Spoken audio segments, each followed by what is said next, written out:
Discover किया था कि लिक्विड हर बॉडी पे फोर्स कहाँ लगाता है, ऊपर की तरफ। तो ये तो हम लोगों ने भी डिस्कवर कर रखा है। नहीं नहीं पता क्या, हम लोग जब पानी में कूदते तो क्या होता है, हाँ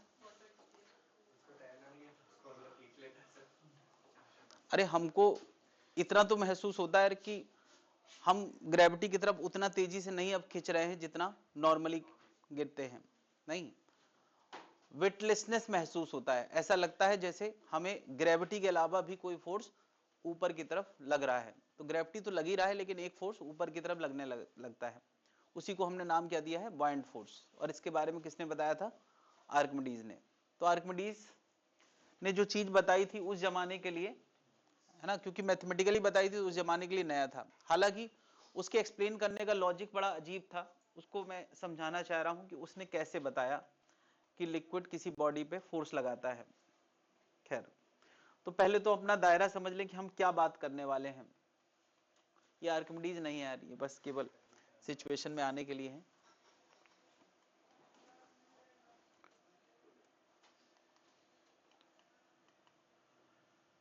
तो जब भी कोई बॉडी किसी लिक्विड में, कोई भी लिक्विड हो, यहां तक कि फ्लूइड यानी एयर में भी ये रूल काम करता है बड़े साइज के ऑब्जेक्ट के लिए। छोटे साइज के ऑब्जेक्ट के लिए वो हमें समझ नहीं आता, लगता तो सब में है ना।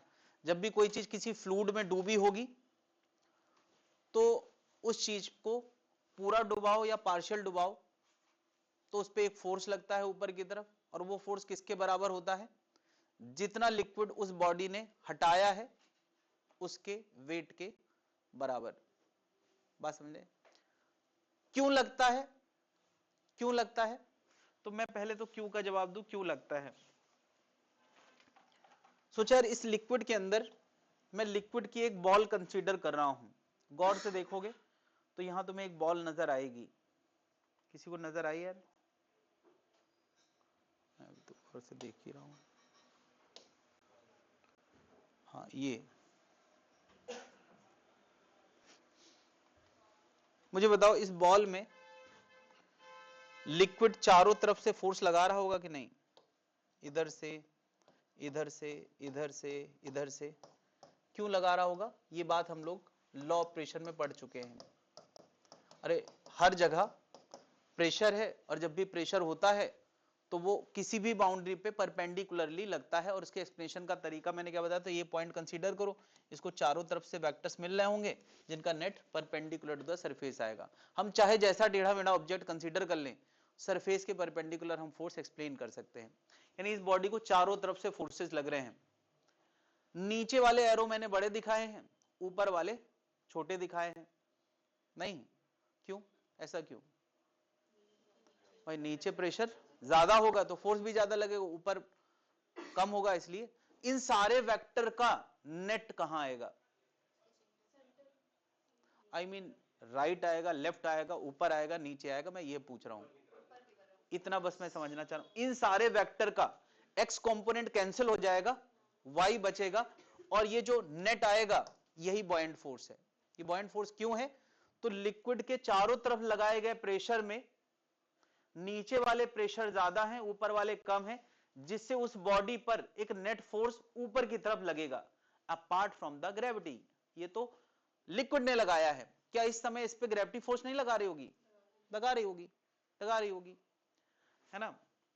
अच्छा मुझे बताओ, अच्छा आर्किमिडीज का लॉजिक बड़ा सिंपल था। उसने कहा कि यहां पर चाहे पानी की बॉल हो, चाहे कोई ऑब्जेक्ट डूबा हो, सोचो मैं जादू से इसी बॉल को किसी दूसरे मटेरियल का बना दूं। नहीं, अचानक से मैंने जादू किया, पानी का टॉप लेवल जितना है उतना ही है, अचानक से मैंने जादू करके इसका मटेरियल बदल दिया। देखो बदला है ना, पहले ऐसा लग रहा था, अभी ऐसा लग रहा है। ये प्लांट है, इसमें कोई जादू नहीं है। तो क्या बताओ, मैं इन वेक्टर्स को बदल सकता हूं? ये जो वेक्टर्स लग रहे हैं, मेरा क्वेश्चन है कि अगर पानी का लेवल पहले जैसा है, मैंने बॉल स्केल को बदला है, मैं इन वेक्टर्स को बदल सकता हूं या नहीं? भाई लिक्विड उसकी चारों तरफ जो फोर्स दे रहा था उसमें क्यों बदलाव आएगा? वो तो गहराई के हिसाब से है, मैंने गहराई थोड़ी बदली है, मैंने केवल ये मटेरियल बदला है। तो इसको लगने वाला फोर्स क्या इस बात से डिपेंडेंट होगा कि वो बॉल पानी की है या किसी और मटेरियल की है? मेरा क्वेश्चन है। नहीं। यानी पानी में तुम चाहे खुद डूबो, चाहे किसी ऑब्जेक्ट को डुबाओ, अगर उसके चारों तरफ से लगने वाले वेक्टर्स एक बार तय हो गए शेप और साइज के हिसाब से, तो वो बदलेंगे नहीं, चाहे ऑब्जेक्ट किसी भी मटेरियल का हो। यानी लिक्विड किसी चीज में लगाने वाले फोर्स पे भेदभाव नहीं करता। तो बात आती कितना लगाता है। तो आर्किमिडीज का लॉजिक बड़ा सिंपल था। उसने कहा कि पानी की एक बॉल कंसीडर करो, बताओ वो रुकी रहती है कि चलती है? रुकी रहती है। रुकी रहती है, इसका मतलब इसको जो एफ मिल रहा होगा और जो इसका वेट होगा वो बराबर होगा। यानी इस जगह पे जो एफ लग रहा है वो लिक्विड के वेट के, तो इस पे भी जो एफ लग रहा है वो उस जगह पे होने वाले लिक्विड के वेट के बराबर होगा। क्या समझ पा रहे हो यार? इतना सिंपल से साइंटिस्ट बनने का तरीका था उस जमाने में। उसने कहा कि यार मटेरियल के हिसाब से नहीं तय होगा कि फोर्स कितना लगना है, लिक्विड के हिसाब से तय होगा। लिक्विड की बॉल रुकी है, इसका मतलब एफ और वेट बराबर है। तो यार इसको जितना लग रहा होगा इसको भी उतना ही लग रहा होगा। किसके बराबर? इस जगह पे जो बॉल हुआ करती थी उसके वेट के बराबर। यानी इसने जितना लिक्विड हटाया है उसके वेट के बराबर। क्या लॉजिक समझ में आ गया यार? अरे कितना सिंपल लॉजिक है यार। When a body completely or partially immersed in a fluid, the fluid exerts an upward force on the body equal to the weight of the fluid displaced. यानी वो किसके बराबर होगा? बॉडी के वेट के बराबर नहीं, जितना उस जगह पर लिक्विड हुआ करता था। अब ये बॉडी सोचो, उस जगह के वाटर से भारी है तो नीचे चली जाएगी, हल्की है तो ऊपर चली जाएगी, बराबर है तो वहीं रुकी रहेगी। ये गारंटी उसने नहीं ली कि ऊपर जाएगा नीचे जाएगा। उसने बस ये बताया कि अगर यहां पे है तो इसको जो फोर्स लगेगा ऊपर की तरफ लिक्विड की वजह से वो उस जगह के होने वाले वेट ऑफ लिक्विड के बराबर होगा। That's it. क्या जनता समझ गई है आर्किमिडीज प्रिंसिपल क्या है? और आर्किमिडीज प्रिंसिपल जब उसने बताया था तो शायद उसने कोई मैथ्स नहीं लगाई थी, केवल इस लॉजिक से उसने बता दिया था कि इसके बराबर होगा। प्रिंसिपल हम क्यों कह रहे हैं इसको, लॉ क्यों नहीं कह रहे हैं? आर्किमिडीज लॉ थोड़ी तुमने पढ़ा होगा, आर्किमिडीज प्रिंसिपल है। बाद में दूसरे लोगों ने ये जो प्रेशर हेस्टर वाली बात है ये समझी और एक्सप्लेन किया, इसलिए ये क्या बन गया? प्रिंसिपल बन गया। अभी बाकायदा सिलेंड्रिकल ऑब्जेक्ट के लिए मैं इसका फॉर्मूला डेराइव भी कर सकता हूं जो उसने बताया है। तो इसका मतलब फिर ये लॉ नहीं रह गया। हर चीज जिसका मैथमेटिकल एक्सप्लेनेशन है तो वो चीज लॉ नहीं रहती, क्या बन जाती है? प्रिंसिपल। तो उस जमाने में जब इसने बताया होगा तो इसके पास कोई खास लॉजिक नहीं था। उसने कहा यार कि भेदभाव क्यों होगा, बस इतना सा लॉजिक था। क्या जनता समझ गई है? देखो एक सिंपल ये एक्सपेरिमेंट है ये पता करने के लिए कि एफ कितना लगा। देखो यार ये एक्सपेरिमेंट दिखाया गया है। ये बॉडी कितने किलोग्राम की है? 6 किलोग्राम की है। एक्सपेरिमेंट समझे यार, 6 किलोग्राम की है। इसको पानी में डुबाया गया तो कितना दिखा रहा है? 4 किलोग्राम, 4 न्यूटन मान लो, चलो 4 न्यूटन। इसका मतलब इसको कितना एफ लगा? 2 न्यूटन। सीधी बात यार, पहले 6 न्यूटन आ रहा था, अब कितना आ रहा है? 4 न्यूटन। ऑनलाइन वाले मुझे सुन पा रहे हैं, देख पा रहे हैं? किसी तरह कोई दिक्कत? Yes sir. आई मीन दिक्कत नहीं है? ठीक नहीं, दिक्कत नहीं है। ठीक। तो इसका मतलब यार इस पे लगने वाला एफ कितना होगा? 2 न्यूटन। नहीं तो फिर इसने जो वेट ऑफ लिक्विड हटाया होगा वो भी कितना होना चाहिए?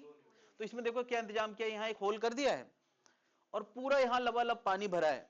जब इसको डुबाया तो क्या ये पानी ऊपर उठा होगा? क्यों, इसने जगह ली होगी तो पानी ऊपर उठा होगा कि नहीं? वो पानी लीक कर गया, यानी जितना पानी डिस्प्लेस हुआ है वो निकल के यहां आ गया। इसको कोई नापेगा तो वो 2 न्यूटन के वेट के बराबर ही होगा। इससे पता चलता है, कंफर्म होता है कि इसको लगने वाला एफ किसके बराबर होता है? जितना पानी इसने ऊपर उठाया है। अरे पानी उतना ही ऊपर उठाएगा जितना इसने वॉल्यूम ऑक्यूपाई किया है, वो लिक्विड ऊपर निकालेगा, वो लिक्विड यहां पे आ गया।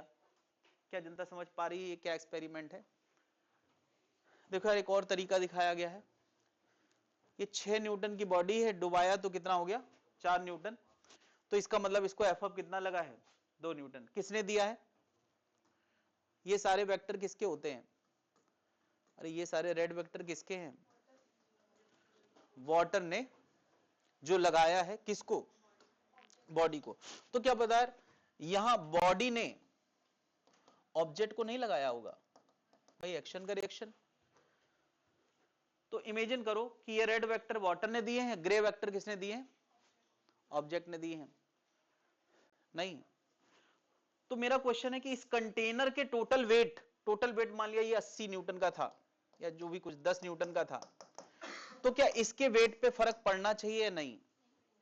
डुबाने से पहले ये 10 न्यूटन था, डुबाने के बाद ये 10 ही रहेगा या बदल जाएगा? 10 ही रहेगा। क्या लॉजिक समझ रहा है? इस सिस्टम में कोई नेट फोर्स नहीं आया। अगर सिस्टम को कंसीडर करोगे तो अपवर्ड है तो डाउनवर्ड भी है। बात समझ में आ रही है? एक मिनट, मैं क्या बोल रहा हूं यार, सॉरी। इसकी रीडिंग में फर्क पड़ेगा कि नहीं? माय गॉड, पड़ेगा कि नहीं? अच्छा बताओ, इन रेड वेक्टर ने इसको नेट फोर्स कहां दिया है? ऊपर। कितने का? 2 न्यूटन का। तो इसका मतलब इस वाटर को नेट फोर्स कहां मिला होगा? नीचे। कितना? 2 न्यूटन का। और वो वाटर का वेट इसमें रिफ्लेक्ट होगा, यानी अब ये कितनी रीडिंग दिखाएगा? 12 न्यूटन। अरे यार, अगर हम पानी का एक कंटेनर अपने हाथ में ले लें और उसमें कोई चीज डुबाएं जिसको 2 न्यूटन का फोर्स ऊपर लग रहा है, तो क्या हमें बाल्टी में वेट बढ़ा हुआ महसूस नहीं होगा? बिल्कुल महसूस होगा। क्यों? वाटर ने ऊपर लगाया है तो वाटर को नीचे लगा होगा, वो इनडायरेक्टली हमारे हाथ को महसूस होगा। ये वेट मशीन को भी महसूस होगा। क्या जनता समझ पा रही? वही क्यों रहेगा? हम इंडिविजुअली देखें कि जब ये नहीं डुबाया था तो ऊपर कोई फोर्स नहीं था, है ना? जब डुबाया तो रेड वेक्टर ने ऊपर फोर्स दिया, तो ग्रे वेक्टर ने नीचे फोर्स दिया। नेट में तो नीचे दिया ना यार। जब नहीं डुबाया था तब कोई फोर्स नहीं था। क्या जनता समझ गई है? तो ये एक्सपेरिमेंट बताता है कि इसको 2 न्यूटन ऊपर लगा है और पानी को 2 न्यूटन नीचे लगा है। इसके वेट में 2 न्यूटन की कमी क्यों आई है? क्योंकि पानी ने सहारा दिया है, और पानी ने सहारा दिया है तो वही तो दबाव महसूस करेगा, तो इसका 2 न्यूटन बढ़ जाएगा। क्या ये समझ में आ रहा है? एक्सपेरिमेंट क्या समझा रहा है, क्या दिखा रहा है?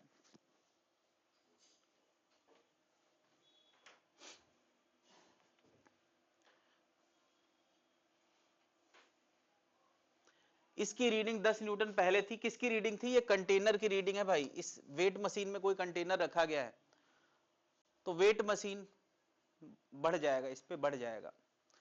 सोचो यार, एक क्वेश्चन पूछा जाता है कि हमारे पास एक बॉल है 1 किलोग्राम की और एक बकेट पानी है जिसमें सब मिला के 10 किलोग्राम है। तो इस हाथ पे मेरे 1 किलोग्राम है, इस हाथ पे 10 किलोग्राम है। मैं अगर इस 1 किलोग्राम बॉल को यहां तैरा देता हूं पानी पे, तो बताओ मेरे इस हाथ पे, राइट हैंड पे वेट में फर्क पड़ा या नहीं पड़ा? 10 का क्या हो गया होगा? 11। सीधी बात है, इस हाथ का वेट उसमें चला गया, नहीं चला गया होगा, है ना? पानी को 1 न्यूटन का एफ मिला होगा, इसी वजह से वो रुक गया है। क्या जनता समझ पा रही?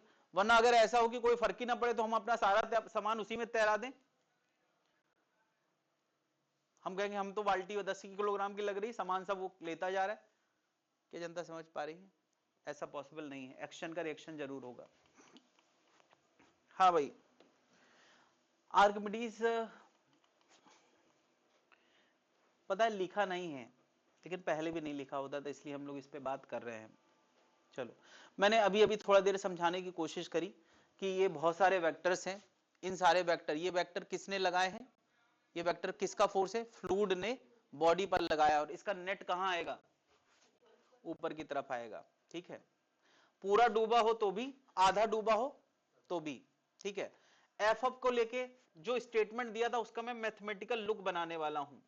ओके, आर्किमिडीज ने जो स्टेटमेंट दिया था, force by the liquid on the body will be equal to weight of the displaced liquid, यानी इस बॉडी का जितना लिक्विड इसने हटाया है उसके वेट के बराबर, है ना? क्या यहां भी इन वेक्टर्स के नेट का असर ऊपर होगा और यहां भी ऊपर होगा, चाहे आधी डूबी हो चाहे पूरी डूबी हो, रूल सबके लिए काम करेगा। ठीक है, जरा इस एफ को मैं मैथमेटिकल लुक देने वाला हूं। ये किसके बराबर है? Weight of displaced liquid. ठीक है, अब बताओ जरा, वेट ऑफ डिस्प्लेस्ड लिक्विड हम लाएं कैसे, इसने कितने वेट को खिसका दिया है, ये लाएं कैसे? Okay, very good. Mass of displaced liquid into G, बिल्कुल सही कहना है, इंटू जी। अब मास कैसे लाएं, बताओ, इसने कितना मास लिक्विड का हटा दिया?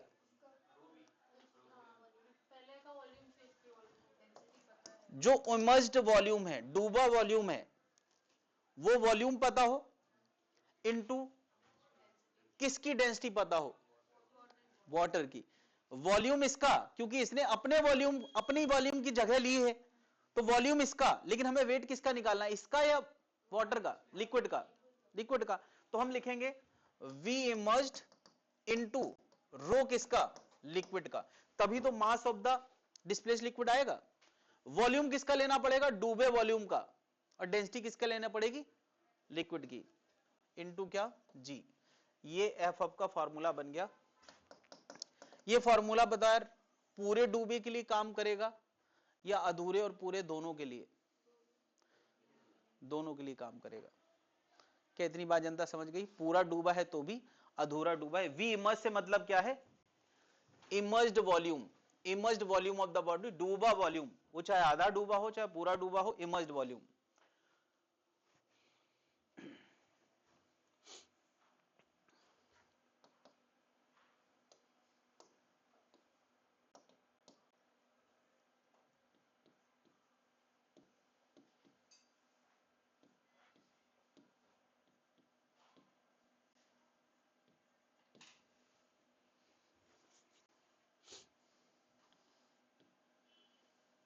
अगर कोई बॉडी कंप्लीटली इमर्ज्ड है और उसका टोटल वॉल्यूम, जैसे ये पार्शियली इमर्ज्ड है तो इसको भी वी इमर्ज कहेंगे, इसको भी वी इमर्ज कहेंगे, लेकिन पूरी डूबी है तो वी इमर्ज्ड, क्या वी टोटल हो जाएगा कि नहीं? वी इमर्ज्ड, वी टोटल कब बोला जाएगा, जब वो पूरी डूबी होगी, वी टोटल। हाँ भाई, अगर कोई बॉडी पूरी डूबी है तो एफ ऑफ मैं लिख सकता हूं क्या, V total into rho liquid into G. इसको मैं सिंपली वी टोटल या वी बॉडी लिख देता हूं, वी बॉडी। इस बात पे कोई दिक्कत है? पूरी बॉडी का वॉल्यूम, पूरी डूबी है तभी तो लिख सकते हैं।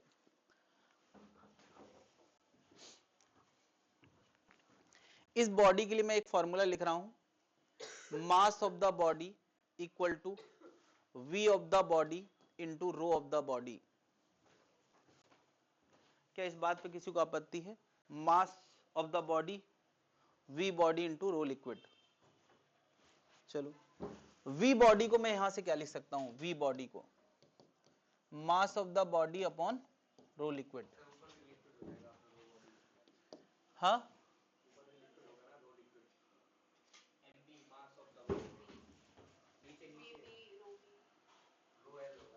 यहां मैंने क्वेश्चन पूछा है, चलो मैं लिख दूं, नहीं तो कंफ्यूजन बना रहेगा। मास ऑफ बॉडी, बॉडी का मास क्या होगा, volume of the body, density of the body. तो वॉल्यूम ऑफ द बॉडी को मैं क्या लिख सकता हूं, बता यार, M body, M body upon what, rho body. क्या इस बात पे किसी को दिक्कत है? M body into G upon rho body upon rho liquid. ये पता फॉर्मूला क्या बन गया, M body into G upon related density of body with respect to liquid. यार एफ अप का ये एक नया लुक आया है। ये नया लुक पता है क्या सेंस दे रहा है, कि F up mass of the body पे डिपेंड करता है। तो F of mass of the body पे डिपेंड करता है, ट्रू और फॉल्स? हाँ,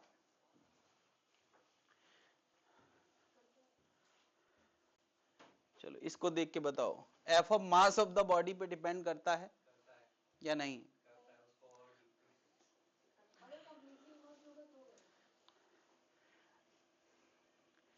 देखिए यार, F of volume of the emerged body पे डिपेंड करता है। अच्छा चलो मैं एक और क्वेश्चन पूछता हूं, F of density of the body पे डिपेंड करता है कि नहीं? देखो ये लिखा तो है density of the body, density of the body. तो यार ये बड़ा कॉम्प्लेक्स मामला है कि यार यहां मास भी आ गया, डेंसिटी ऑफ द बॉडी आ गया, यहां डेंसिटी ऑफ द बॉडी नहीं आया है, तो क्या सही स्टेटमेंट है मुझे बताओ? F of density of the body पे डिपेंड करता है या नहीं?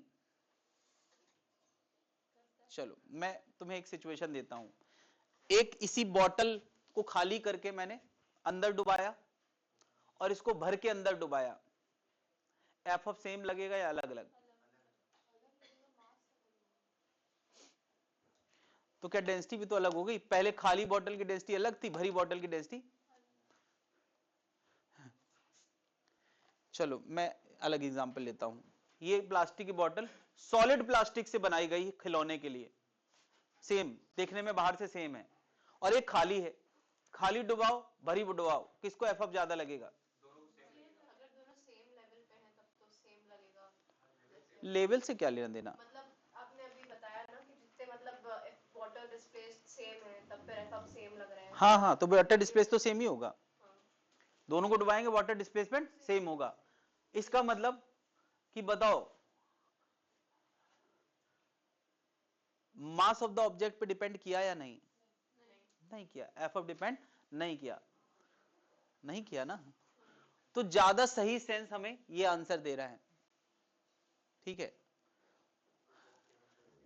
अब मेरा स्टेटमेंट क्वेश्चन क्या था? मेरा स्टेटमेंट था कि F of density of the body पे डिपेंड करता है या नहीं? चलो करेगा, तो जवाब है नहीं करेगा, लिक्विड की डेंसिटी पे और वॉल्यूम ऑफ द ऑब्जेक्ट पे डिपेंड करेगा। तो ये फिर ये फॉर्मूला हमें क्यों ये गड़बड़ दे रहा है? हाँ, तो इसमें यार दो चीजें बदल गई। मास, भाई जब हम ये पूछते हैं कि यार किसी बॉडी के डेंसिटी पे डिपेंड करेगा या नहीं, तो इसका मतलब हम डेंसिटी अलग करना चाह रहे हैं, मास एक ही जैसा है, डेंसिटी अलग करना चाहते हैं, मास एक ही जैसा है। ठीक है, ये डिफॉल्ट मतलब होता है किसी चीज का, है ना। तो अभी मुझे बताओ, अलग अलग डेंसिटी की दो चीजें हैं, उनका मास भी अलग है, तो क्या वॉल्यूम अपने आप को एडजस्ट कर लेगा?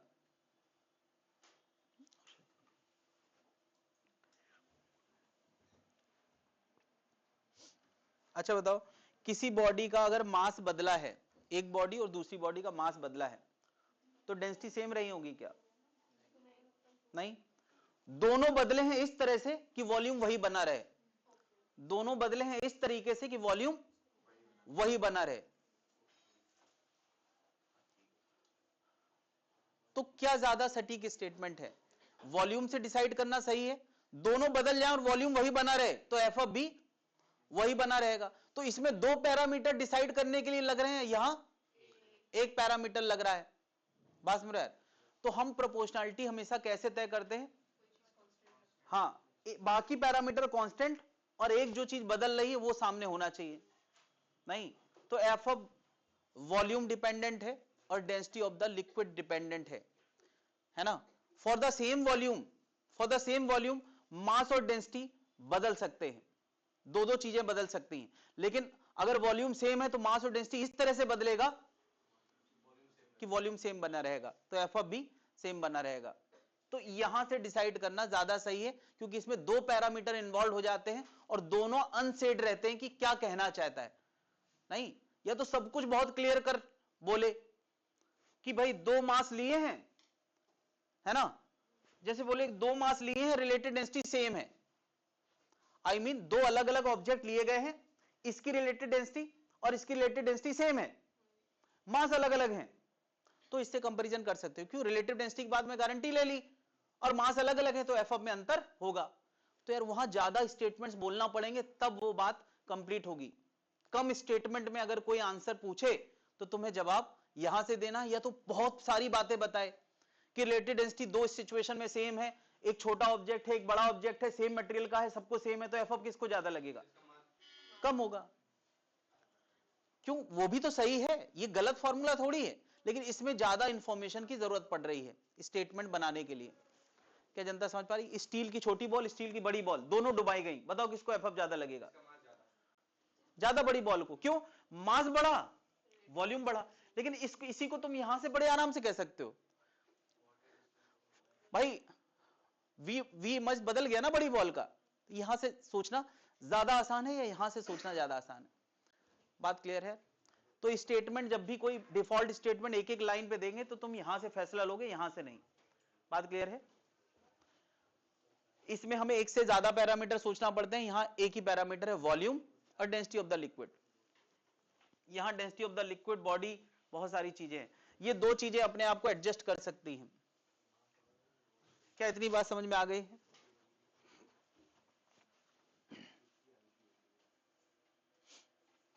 तो यार देखो, पूरी बॉडी अगर डूबी हुई है तो इस फॉर्मूले से फैसला लेना कई बार ठीक रहेगा, रेटेड डेंसिटी के अंतर होंगे, और पार्शियली डूबी हुई है तो यही करना ठीक रहेगा, है ना? अच्छा बताओ, ये एम बॉडी का मतलब पूरा मास है या डूबा मास है? पूरा मास, पूरा मास है।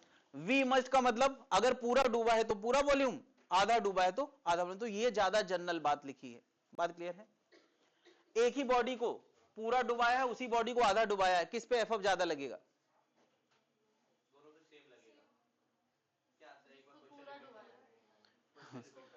बॉडी हमारे पास है 10 लीटर की, 10 लीटर वॉल्यूम की बॉडी है, एक को पूरा 10 लीटर डुबाया और एक को 6 लीटर डुबाया है।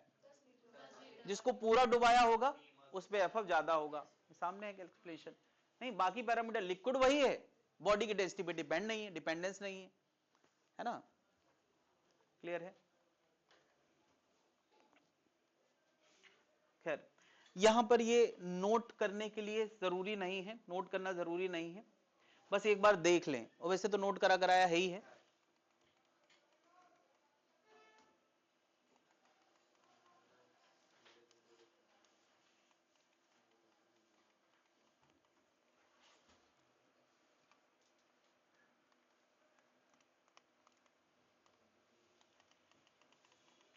देखो जरा, यहां मैंने बहुत सारे वेक्टर्स दिखाए हैं। क्या लेफ्ट वाले वेक्टर्स और राइट वाले वेक्टर एक दूसरे को कैंसिल कर देंगे? ये सिलेंड्रिकल ऑब्जेक्ट है, इधर का प्रेशर और इधर के प्रेशर में कहां का प्रेशर ज्यादा है? नीचे का। अगर ये x गहराई पे है, ये x गहराई पे है, तो ये h प्लस x गहराई पे, तो यहां का प्रेशर ज्यादा होगा। नहीं, अब प्रेशर ज्यादा है तो नीचे से ऊपर की तरफ जो फोर्स लगेगा, है ना, वो ज्यादा होगा या ऊपर से नीचे वाला फोर्स ज्यादा होगा? नीचे से ऊपर वाला। तो मैं बॉटम वाले फोर्स से, है ना, बॉटम वाले फोर्स से टॉप वाले फोर्स को घटा दूं। नहीं, फोर्स तो फोर्स होगा प्रेशर इंटू एरिया, यानी P2 इंटू एरिया से P1 इंटू एरिया घटा दूं, एरिया कॉमन आ जाएगा, है ना? क्या एरिया कॉमन आएगा? P2 से P1 घटाओगे, इससे इसको घटाओगे तो P नॉट खत्म, रोजी एक्स से कैंसिल, तो यहां क्या आएगा? रोजी एच, तो ये बन गया रोजी एरिया इंटू एच, और एरिया इंटू एच क्या हो गया? क्या एरिया इंटू एच, क्या इस सिलेंडर का वॉल्यूम हो गया कि नहीं? V इंटू रो, रो किसका है? अरे बताओ, ये प्रेशर निकालने में रो किसका यूज हुआ होगा? हाँ, लिक्विड का। तो ये प्रेशर फॉर्मूला आ गया, रो liquid G into what? Volume of the body. आया कि नहीं? इसीलिए आर्किमिडीज प्रिंसिपल है, क्योंकि यहां से ये चीजें एक्सप्लेन हो रही हैं। बात क्लियर है? एक और चीज ये डेराइव की गई बिल्कुल सेम कॉन्सेप्ट से। क्या किया गया है कि ये बॉडी है, वो L1 हाइट पहले में डूबी है और L2 हाइट दूसरे में डूबी है। तो किसी के दिमाग में ये ख्याल आ सकता है कि जो इसको एफ लगेगा उसमें केवल नीचे वाले का रोल होगा। नहीं, अच्छा बताओ, इसके एफ लगने में नीचे वाले अकेले का रोल होगा या दोनों का? है ना? नीचे वाले फोर्स से ऊपर वाले फोर्स को घटाया गया है, और जो आंसर निकला है, सीधे आंसर मैं समझाना चाह रहा हूं। इसका जो एफ आंसर आया है वो पता है क्या आया है? वो आंसर आया है कि जितना वॉल्यूम ऊपर वाले में डूबा है, वी इमर्ज्ड 1 कहा गया है, इसको क्या कहा गया, वी इमर्ज्ड 1, जो 1 पे डूबा है। तो रो 1 इंटू वी इमर्ज्ड 1 इंटू जी, यानी एफ अप इतने पोर्शन पे ऊपर वाले के हिसाब से लगा है और इतने पोर्शन पे नीचे वाले के, यानी जो पोर्शन जिस लिक्विड में डूबा है ना, उसने अपना अपना एफ अप दिया है। क्या जनता समझ पा रही है? क्या बताओ, इसका वी इमर्ज्ड 1 रो 1 पे डूबा है और ये पोर्शन नीचे वाले को मैं कह दूं वी इमर्ज्ड 2, ये कितना है, वी इमर्ज्ड 2, ये किस में डूबा है, रो 2 में डूबा है। तो दोनों ने अपना अपना एफ अप दिया है। ये आंसर डिराइव करके ऐसा आता है जैसे मानो दोनों ने अपना एफ अप दिया है। हालांकि जब पहली नजर में देखो तो ऐसा लगता है कि इस वाले लिक्विड ने तो एफ अप दिया ही नहीं है, ये तो दबा रहा है बल्कि, तो इसका आंसर में रोल कैसे आ गया? तो एक्चुअली में क्या है, इस लिक्विड का रोल नीचे के प्रेशर बढ़ाने में है, इसी वजह से उसका रोल आ गया है। ठीक है, अगेन यार बहुत ज्यादा फील करने की जरूरत नहीं है। अभी हमने तुमने क्या पढ़ा था, कोई अगर वी वॉल्यूम रो लिक्विड में डूबा है तो एफ अप कितना होता है, V into rho liquid into G. अब ये बॉडी दो लिक्विड में डूबी है, रो 1 और रो 2 में, तो दोनों का रोल आएगा V इमर्ज्ड रो 1 इंटू, ये डायग्राम बना है क्या, बना है, और इसका रिजल्ट याद रखना है नीचे वाला। क्लियर है?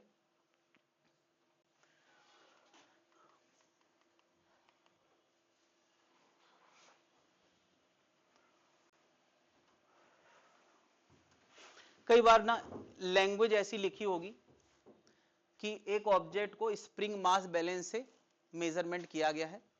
स्प्रिंग बैलेंस समझते हो यार, जिसमें कोई चीज लटकाई जाए तो स्प्रिंग खींचती है तो उसकी वेट रीडिंग आ जाती है, जो सिलेंडर तौलने के काम आता है, ऐसा स्प्रिंग बैलेंस। तो स्प्रिंग बैलेंस में कोई ऑब्जेक्ट मेजर किया जा रहा है, तो अभी जो मास आएगा उसको हम ट्रू मान लेते हैं, है ना। सॉलिड ऑब्जेक्ट के लिए हवा का इफेक्ट निग्लेक्ट करते हैं। तो क्या अभी जो रीडिंग आई होगी, रीडिंग 1, जब हमने कोई कहीं डुबाया नहीं है तो वो ट्रू रीडिंग है, R1 रीडिंग। मतलब ये रीडिंग न्यूटन में होगी या केजी में होगी, मैं इसको रीडिंग 1 लिख देता हूं, न्यूटन में है। पता, जब इसको हम पानी में डुबाएंगे या लिक्विड में डुबाएंगे किसी में, तब रीडिंग कम आएगी या ज्यादा आएगी? हाँ, क्योंकि इसको एफ ऑफ ऊपर मिलेगा तो रीडिंग 2 कम आएगी, है ना। तो क्या मैं कह सकता हूं पहली रीडिंग एक्चुअल वेट था और दूसरी रीडिंग एपरेंट वेट है, दूसरी रीडिंग एपरेंट वेट है, और उसमें जो कमी आई है वो किसके बराबर होगी, एफ अप, है ना। उसमें जो कमी आई है वो एफ अप के बराबर होगी।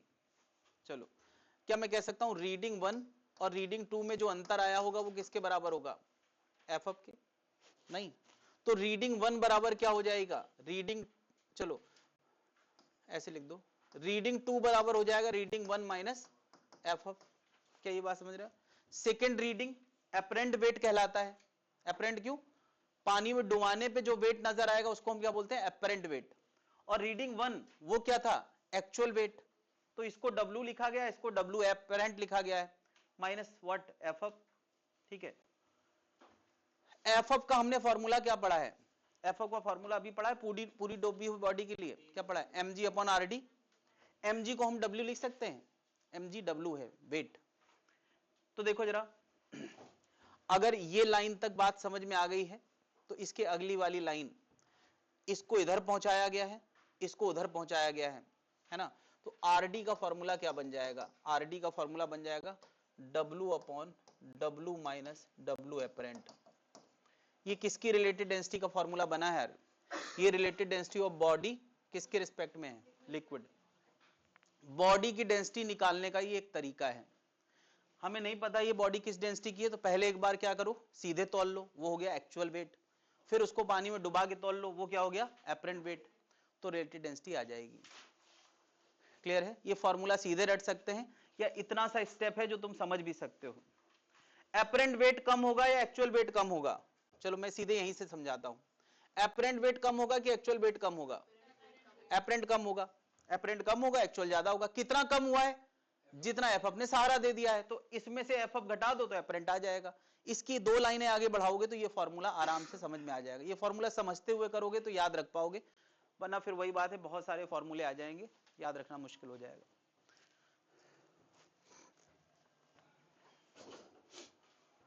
ये क्या एक एक्सपेरिमेंट सबको समझ में आ गया है कैसे हम किसी की रिलेटिव डेंसिटी पता करने के लिए ये जुगाड़ लगा सकते हैं, ये एक्सपेरिमेंट कर सकते हैं। यानी हमें पता करना हो कि इस मटेरियल की रिलेटेड डेंसिटी क्या है, तो ये एक्सपेरिमेंट कर सकते हैं। पता है सोना अगर तुम्हारा ओरिजिनल है या नहीं है, ये पता करने के लिए हम ये काम कर सकते हैं कि सोने को पहले वेट करें, फिर दोबारा वेट करें, ऐसी स्प्रिंग बैलेंस से, बहुत एक्यूरेट स्प्रिंग बैलेंस चाहिए, 2 बार वेट करें तो हमें पता चल जाएगा डेंसिटी क्या निकल के आ रही है। अगर ये डेंसिटी सोने की लिस्ट वाली डेंसिटी से मैच कर जाए तो इसका मतलब सोना सही है, और अगर डेंसिटी मैच नहीं करती रिलेटिव डेंसिटी तो इसका मतलब सोना प्योर नहीं है। अब ये तो पक्की बात है कि वो जितना ज्यादा अंतर होगा सोना उतना ही इम्प्योर होगा। क्या जनता समझ पा रही? सोना मेजर करने के लिए बता रहा हूं, और क्या मेजर करूं, चांदी आंदी सस्ती है।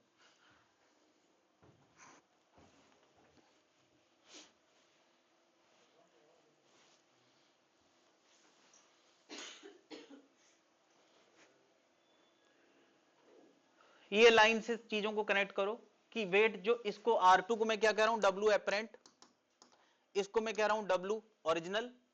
तो एपरेंट कम लगेगा क्योंकि उसमें एफअप लगने लगा है, इससे चारों तरफ से क्या मिलने लगा है, एफअप। तो एपरेंट W माइनस एफअप होगा, और एफअप का फॉर्मूला हमने पढ़ा है mg/rd। mg को W लिख सकते हैं W/rd, तो अगली लाइन में rd का फॉर्मूला ऐसे बन जाएगा। अच्छा बताओ, ऐसा एक्सपेरिमेंट हम लोग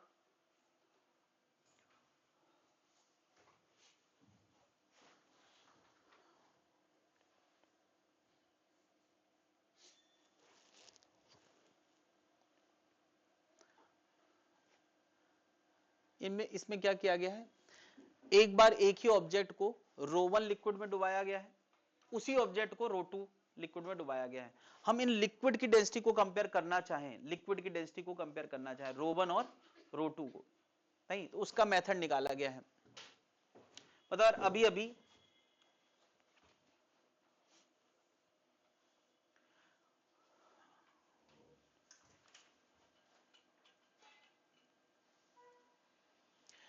यार हम लोगों ने रिलेटिव डेंसिटी का ये फॉर्मूला बनाया है। रिलेटिव डेंसिटी क्या होता है, density of the body upon density of liquid. तो इसको मैंने थोड़ा और एक्सप्लोर किया इसी फॉर्मूले में, ये density of body upon density of liquid है, W upon W minus W apparent. ठीक है, पता है इन दो एक्सपेरिमेंट में बॉडी नहीं बदली है, मतलब क्या नहीं बदला है, रो बॉडी नहीं बदला है, तो फिर क्या बदला है, रो लिक्विड बदला है। ठीक है, और क्या नहीं बदला, बॉडी का एक्चुअल वेट बाहर निकाल के देखोगे तो क्या अलग आएगा, जब दोनों बार वही है तो W भी दोनों सिचुएशन में सेम है, नहीं। तो अगर मैं इस सिचुएशन का W एपरेंट 1 ला दूं, W एपरेंट 1 इस सिचुएशन का, और इस सिचुएशन का W एपरेंट 2 ला दूं, 2 बार हमने एक ही बॉडी को डुबाया है, 2 बार एक ही बॉडी को डुबाया है, तो यार पहली बार के लिए यही फॉर्मूला लगाया जा सकता है। अरे ये फॉर्मूला अभी तो निकाला हमने, W upon W minus W apparent क्या होता है, रिलेटिव डेंसिटी।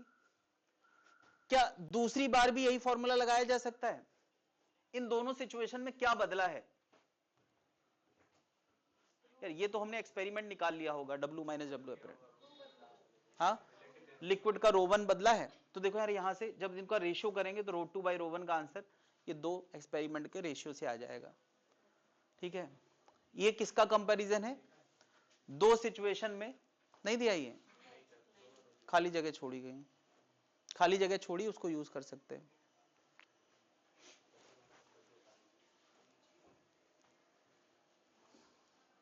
इसमें दो लिक्विड की डेंसिटी को कंपेयर किया गया है, पहली बार उसी बॉडी को अलग लिक्विड में डुबाया है, दूसरी बार उसी बॉडी को अलग लिक्विड में डुबाया है।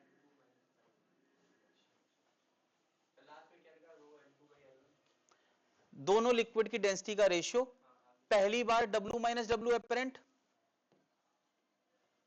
नहीं ये नीचे ऊपर आएगा, हाँ, और दूसरी बार, हाँ ये एपरेंट 1 है और ये एपरेंट 2 है, सही कर लें जरा, ये एपरेंट 1 है और ये एपरेंट 2 है। एक मिनट, रो लिक्विड 2 सबसे ऊपर आएगा, रो लिक्विड 1 आएगा, सही तो लिखा है, सही लिखा है, ये सबसे ऊपर जाएगा और ये नीचे आएगा, सही लिखा है, यही आएगा।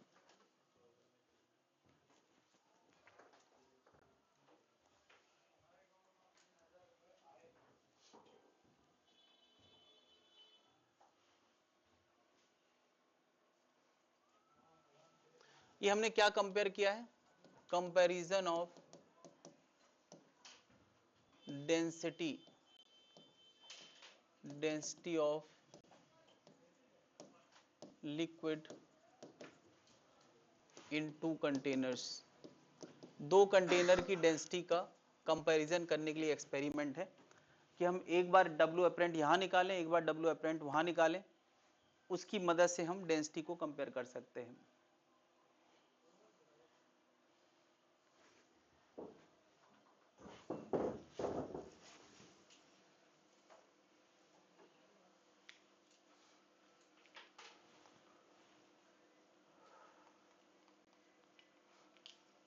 नोट कर लिया भाई?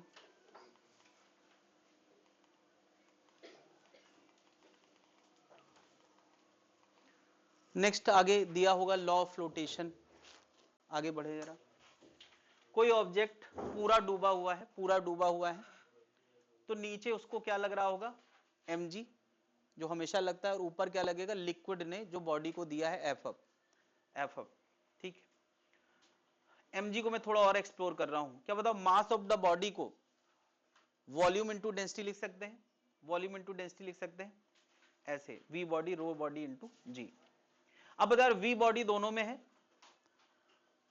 अगर रो बॉडी और रो लिक्विड में कोई एक ज्यादा है, केस 1 में मैंने लिखा है कि रो बॉडी ज्यादा है, सो रो लिक्विड ज्यादा है, रो लिक्विड ज्यादा है।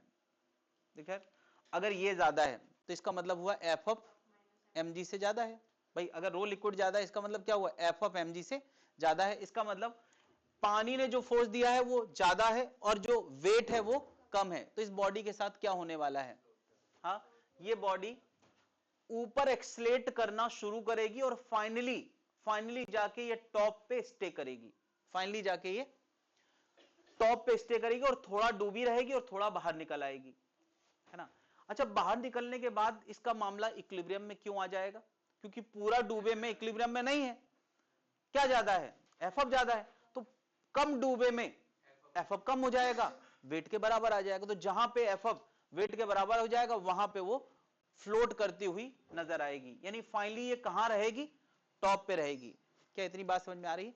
अब जरा टॉप पे जब ये पहुंच गई, चलो अभी इसका डिस्कशन थोड़ा बाद में करेंगे। केस 2 और क्या हो सकता है? दूसरी संभावना क्या है? कि mg ज्यादा हो, नीचे वाला ज्यादा हो। इसका मतलब यार अब कौन किसकी डेंसिटी ज्यादा है?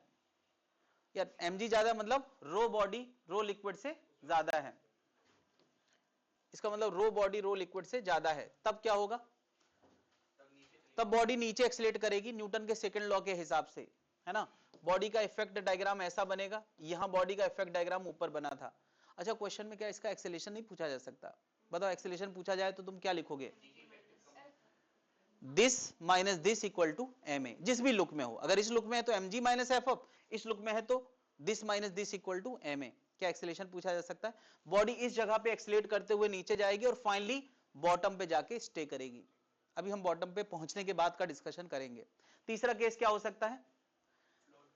कि जितना एफ अप है उतना mg है। यानी यार इसका सीधा मतलब है कि यार ये दोनों बराबर है, तो डेंसिटी ऑफ द लिक्विड और डेंसिटी ऑफ द बॉडी पूरी तरह से, हो सकता है मटेरियल अलग अलग हो लेकिन डेंसिटी दोनों की सेम निकल आए। ऐसी संभावना भी है। कुछ मटेरियल ऐसे भी होते हैं जिनकी डेंसिटी वाटर जैसी ही होती है। जैसे तुमने कभी पानी के अंदर लकड़ी के टुकड़े को तैरते हुए देखा है? लगभग वो पूरा डूबा रहता है। इसका मतलब उस लकड़ी के डेंसिटी और पानी की डेंसिटी लगभग क्या है? सेम है। अरे पुष्पा देखी कि नहीं? अरे नहीं, उसमें पानी में डूबते हुए पुष्पा 1 नहीं देखी तुम लोगों ने?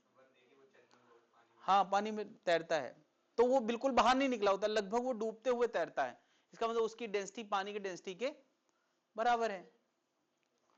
अरे तुम लोग जब देखोगे यार मूवी और उसमें फिजिक्स थोड़ा सा समझोगे तब समझ में आएगा ना यार। तुम लोग मूवी बिना फिजिक्स के देखते हो यार। अच्छा, मजा किरकिरा हो जाएगा। नहीं, उसमें सीखने के लिए मैं थोड़ी भेज रहा हूं यार। जब आए तो कम से कम समझो इसको। तो इस केस में क्या होगा? बॉडी जहां पर छोड़ी गई है वहीं पर बनी रहेगी, ना ये ऊपर एक्सलेट करेगी ना ये नीचे एक्सलेट करेगी। जहां छोड़ दोगे वहीं बनी रहेगी। क्या इतनी बात क्लियर है? खैर, इतना परफेक्ट मैचिंग होना संभव नहीं है, तो आमतौर पे जो पानी से हल्का सा डेंसिटी कम रखती हैं वो बॉडी कहां जाती है, ऊपर, और थोड़ा सा निकल आती है बाहर। अभी इतना परफेक्ट मैच कैसे हो सकता है कि बिल्कुल हुबहू एक जैसा निकल आए। तो आमतौर पे जिनकी डेंसिटी पानी के लगभग बराबर होती है वो हमें ऊपर देखने को मिलती है। हमारी डेंसिटी, हमारी बॉडी की डेंसिटी ओवरऑल एवरेज डेंसिटी, चलो एवरेज डेंसिटी कह लें, क्योंकि हमारे कुछ जो ऑर्गन्स हैं वो हाई डेंसिटी के, कुछ लो डेंसिटी के, तो एवरेज डेंसिटी हमारी बॉडी की लगभग पानी के बराबर ही रहती है, लगभग। और हल्की सी ज्यादा होती कि कम? हल्की सी कम होती है, हल्की सी। तुम निकालो जरा, गूगल करो जरा, एवरेज डेंसिटी ऑफ ह्यूमन कितनी आती है, हल्की सी ज्यादा आती है कम आती, में चेक कंफर्म करना पड़ेगा। अच्छा, मरने के बाद बॉडी फूल जाती है तो तैरती है, तो मुझे लगता है हल्की सी ज्यादा आएगी, हल्की सी ज्यादा आएगी। हाँ, यानी हल्की सी पानी से कम है। इसका मतलब हम कोई प्रयास ना करें तो भी तैर सकते हैं, यही मतलब हुआ। अब उसमें क्या कपड़े शामिल हो जाते हैं, कपड़े शामिल हो गए, शूज शामिल हो गए, तो उससे एवरेज डेंसिटी हल्का सा पानी के बियॉन्ड हो जाती है, मतलब वो 1 के करीब पहुंच जाती है, 1000। भाई पानी का कितना होता है? 1000।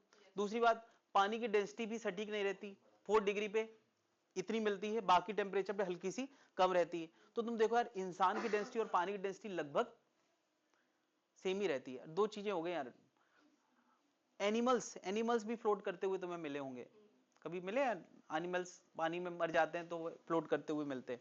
तो जितने भी मैं देखता हूं यार कि लिविंग स्पीसीज है, उनकी डेंसिटी लगभग पानी के हिसाब से बनाई है ऊपर वाले ने, यार ऐसा नेचर ने हमको नरिश किया है कि हमारे डेंसिटी लगभग उसके बराबर होती है। यानी हम डूबने के लिए नहीं बने हैं, हम फ्लोट करने के लिए बने हैं। तो डूब क्यों जाते हैं? तो एक तो ये जो क्लोथिंग है वो थोड़ा सा डिस्टर्बेंस लाती है, और हल्का सा भी डेंसिटी 1 से ज्यादा हुई तो हम नीचे की तरफ बढ़ते हैं, और उसके बाद हम जो एक्शन रिएक्शंस करते हैं वो भी हमारे डूबने का कारण बन जाता है। बात समझ रहे हैं? और जब हम तैरते हैं तो क्या करते हैं, हल्का हल्का पुश करते हैं नीचे। जब हम एक्सपर्ट हो जाते हैं तो हम जानते हैं कि नीचे पुश करना है, जिसका रिएक्शन हमें ऊपर मिलेगा। और जब नीचे वाला रखते हैं तो ज्यादा एरिया वाला रखते हैं, जब हाथ ऊपर बनाते हैं तो कम एरिया वाला ऊपर उठाते हैं। तो उस केस में क्या होता है कि पुश ज्यादा मिलता है, और जब हम ऊपर उठाते हैं तो नीचे दबाव कम मिलता है। ये कला हम पानी में रहने के दौरान अपने आप समझ जाते हैं। वो उसके लिए फिजिक्स आती हो या ना आती हो, ये तो तालमेल की बात है भाई। साइकिल चलाने से पहले हमें साइकिल के लॉ थोड़ी पता है, वो तो हमारी बॉडी अपने आप अडॉप्ट कर लेती है। खैर, तो मैं क्या बता रहा था कि डेंसिटी इंसान की कम है ना यार, इसका मतलब हम किसके लिए बने हैं? फ्लोट करने के लिए। लेकिन होता क्या है, आमतौर पे डूब जाते हैं। बहुत इजीली लोग तैर सकते हैं, हल्का सा बस इतना समझ ले कितना बॉडी मूवमेंट करना है कि वो हमेशा हर एक्शन तुम्हारा अप देने वाला हो, डाउन जाने वाला ना हो। वो तुम्हें तैरने के दौरान सीख जाता है। मैंने 1 महीना सीखा था, और उसके बाद मैं उल्टा लेट के आराम से बस इतना सा मुंह निकाल के तैर लेता था। बस इतना सा मुंह उल्टा ऐसे लेटा हूं, एकदम रिलैक्स, बस ऐसे ऐसे हाथ चल रहे हैं, तब भी मैं डूबता नहीं हूं, क्योंकि मैंने डेंसिटी पहले चेक कर ली थी। फिर सीखना शुरू किया था। ओके, तो 3 सिचुएशन मैंने बताई हैं। एक में रो बॉडी ज्यादा है, मतलब रिलेटिव डेंसिटी ज्यादा है। एक में रो बॉडी कम है, यानी रिलेटिव डेंसिटी लेस देन 1 है बॉडी का, और एक में इक्वल है। तीनों सिचुएशन समझ में आई? तो अब हम इन तीनों सिचुएशन को अलग अलग देखने वाले हैं। किसमें? जब बॉडी ऊपर जाके तैरेगी तब क्या होगा, जब नीचे जाके बैठ जाएगी तब क्या होगा। इसमें तो कुछ है ही नहीं डिस्कस करने को। क्लियर है भाई? ऑनलाइन वाले वर्क बुक लेके बैठे हैं, होपफुली सबके पास वर्क, एक मिनट बैठे हैं।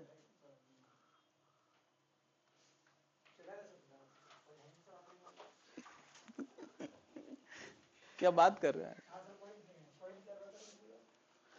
इंटरनेट आ रहा है कि नहीं आ रहा है? हाँ, ठीक, सही है यार। ऐसे तो डूब ही जाएंगे यार। वहां बचे तो नीट में डूबेंगे।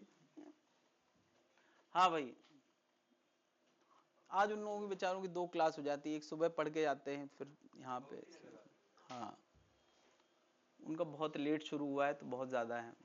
हाँ भाई, तो ये सिचुएशन है केस 1, जिसमें फाइनली ये बॉडी कहां चली जाएगी? ऊपर तैरेगी। तो मुझे बताएं, बॉडी जब ऊपर तैरेगी तो थोड़ा बाहर होगी थोड़ा अंदर होगी, यानी ऐसा कुछ सीन बनेगा, ठीक है, थोड़ा अंदर थोड़ा बाहर।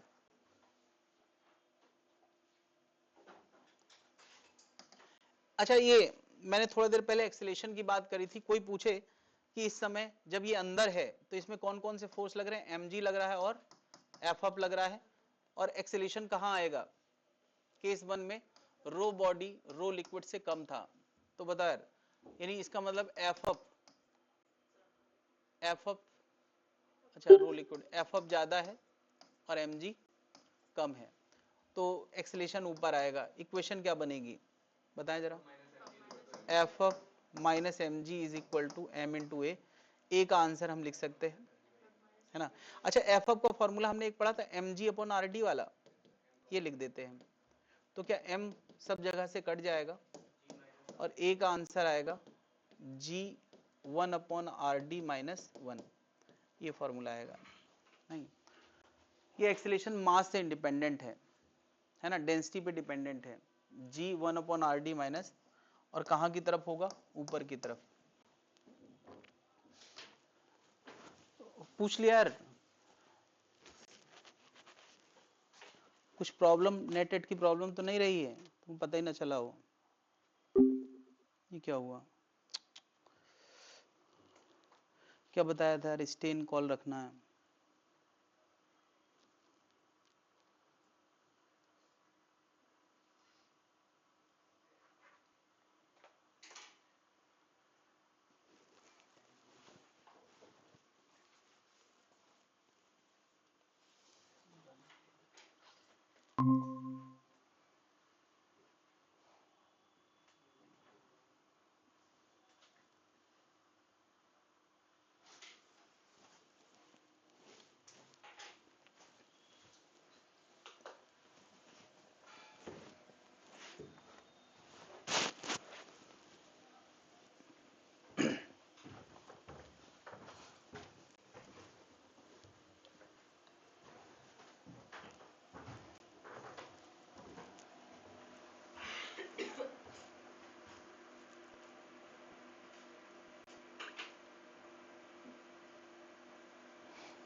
हाँ भाई, तो ये बॉडी एक्सलेट करके ऊपर जाएगी, एक्सेलेरेशन पता चल गया है, ठीक, और इसके बाद ये ऊपर तैरेगी, अभी तैरने की बात बाद में करेंगे। मुझे बता, किसी बॉडी का अगर एक्सेलेरेशन पता हो हमें तो फिर काइनेमेटिक्स शुरू हो जाती है। क्या ये एक्सेलेरेशन का जो आंसर है ये कांस्टेंट है, ना हम रो बॉडी बदल सकते हैं, ना रो लिक्विड बदल सकते हैं, ना जी बदल सकते हैं, ये चीजें बॉडी के चलने के दौरान फिक्स रहेंगी, इसका मतलब एक्सेलेरेशन कैसा रहेगा, कांस्टेंट। तो इस एक्सेलेरेशन से बॉडी ऊपर उठ रही है, कोई पूछे बताओ जब ये टॉप पे पहुंचेगी तब उसकी वेलोसिटी कितनी हो जाएगी, v square equal to 0 plus 2 a s, a की जगह क्या लिख दोगे, g 1 upon r D minus 1। अब आर डी हो सकता है एक्सप्लोर करना पड़ जाए, रो बॉडी अपॉन रो लिक्विड, तो v का आंसर पूछा जा सकता है। मैं बस शुरुआत कर रहा हूं, क्वेश्चन तो बहुत सारे बन सकते हैं। क्या बताओ, पानी के अंदर एक्सेलेरेशन है वो भी नीचे नहीं ऊपर, तो वो जो काइनेमेटिक्स जी के इफेक्ट में नीचे हुआ करती थी वो काइनेमेटिक्स कहां होने लगी, ऊपर।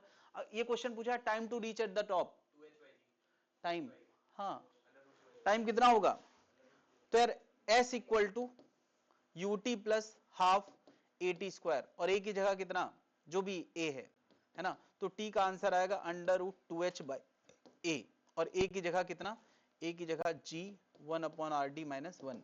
मैं शुरू करके छोड़ रहा हूं, सोचो यार काइनेमेटिक्स में हमने कितना कुछ पढ़ा है, वो सारे रूल यहां नहीं काम करेंगे। कोई पूछे बताओ, अच्छा पानी के बॉटम में एक बॉल छोड़ी है रेस्ट पे और जी एफ अप ज्यादा है ना, तो उसका पहले टी टाइम में जो S1 होगा दूसरे टी टाइम में S2 होगा, जो वो किस रेशियो में, 1:3:2। क्यों, कांस्टेंट एक्सेलेरेशन में ये रूल काम करता है तो यहां भी काम करेगा। क्या बात समझ रहे हैं यार, इसीलिए फिजिक्स यार नेवर एंडिंग चीज है। यहां उम्मीद नहीं करता कि ऐसे क्वेश्चन पूछे जाएंगे, बट सोचो कि कनेक्ट करने वाला इतना कनेक्ट कर सकता है, बस हमें यह पता होना चाहिए कि पानी के अंदर एक्सेलेरेशन कैसा आता है, कांस्टेंट, या तो ऊपर या तो नीचे, बहुत कम चांस है कि उसका एक्सेलेरेशन 0 निकल आए। आइडियल लिक्विड में ये बातें। अब जरा बताओ, बॉडी ऊपर चली गई और फाइनली पार्शियली डूबी है, पार्शियली अंदर है और पार्शियली बाहर है। तो मैं क्या कह रहा हूं कि इसका अंदर वाला पोर्शन V इमर्ज्ड है और टोटल वॉल्यूम V है। टोटल वॉल्यूम V बॉडी है या V टोटल है, ठीक है। इस समय बता इसकी फ्री बॉडी डायग्राम में कौन कौन से फोर्सेस हैं? mg नीचे, F अप ऊपर। F अप को मैं लिखता हूं वॉल्यूम ऑफ द बॉडी, नहीं नहीं नहीं, F अप को मैं लिखता हूं V immersed into rho liquid into G, और mg को हम क्या लिखते हैं? V body into rho liquid, rho body into G, यही तो लिखते हैं।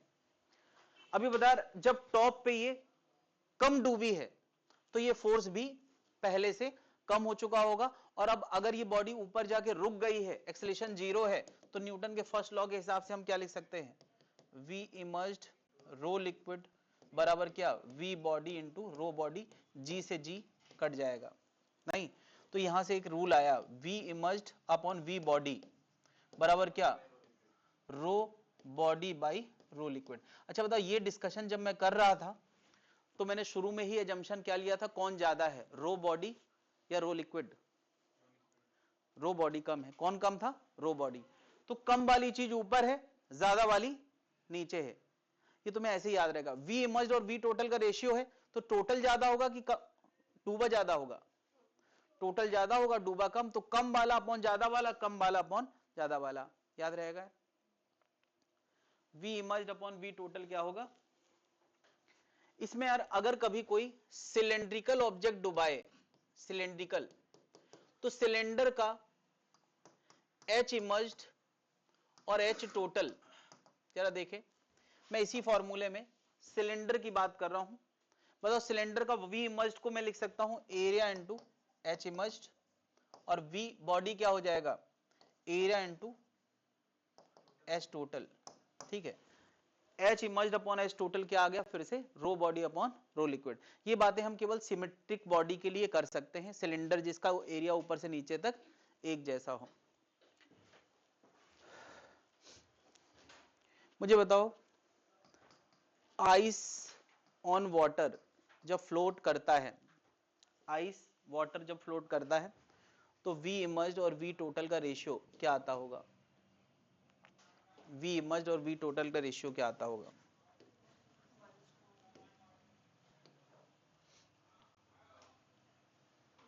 कितना आएगा बताओ? आइस बॉडी हो गई, आइस की बॉडी हो गई, उसका होता है 900, और वाटर का 1000, तो ये कितना आ गया? अरे 0.9 अपॉन 1 होता है, तो ये कितना आ गया? 9/10। इसका मतलब क्या निकला? इसका मतलब डूबा वॉल्यूम और टोटल वॉल्यूम में 9:10 का रेशियो होता है। यानी अगर 9 मीटर 10 मीटर क्यूब की बॉडी है तो कितना पोर्शन डूबा रहेगा? 9 मीटर क्यूब डूबा रहेगा और 1 मीटर क्यूब बाहर रहेगा। यही बात उसको नहीं पता थी।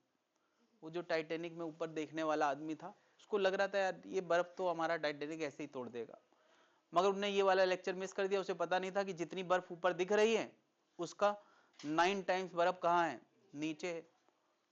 तो यार वो तो बहुत बड़ी बर्फ हो गई, और उसी चक्कर में टाइटैनिक डूबी। तो एक लेक्चर यार कितना मैटर करता है। जो लोग अभी लेक्चर छोड़ के गए हैं उनके लिए मैं कहना चाहूंगा, ये टाइटैनिक डुबाएंगे चाहे अपना डुबाए चाहे दूसरे का डुबाए।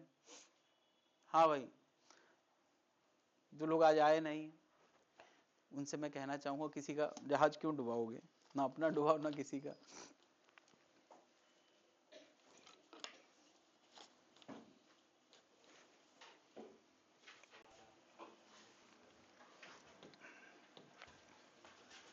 तो एक सिचुएशन हमने केस 1 में देखी थी कि बॉडी हल्की है तो ऊपर जाएगी, स्टे करेगी, और स्टे करेगी तो उस समय ये रूल काम करेगा। ये रूल क्या डूबे समय काम करेगा या जब बाहर निकल आया है तब? जब बाहर आ गया है, पार्शियली इमर्ज्ड है।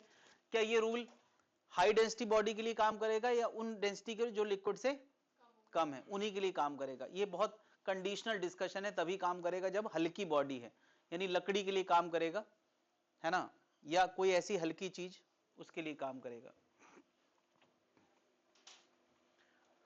केस 2 हमने क्या पढ़ा था कि अगर mg और एफ में कौन ज्यादा है, mg ज्यादा है, तो एक्सेलेरेशन कहां आएगा, नीचे आएगा।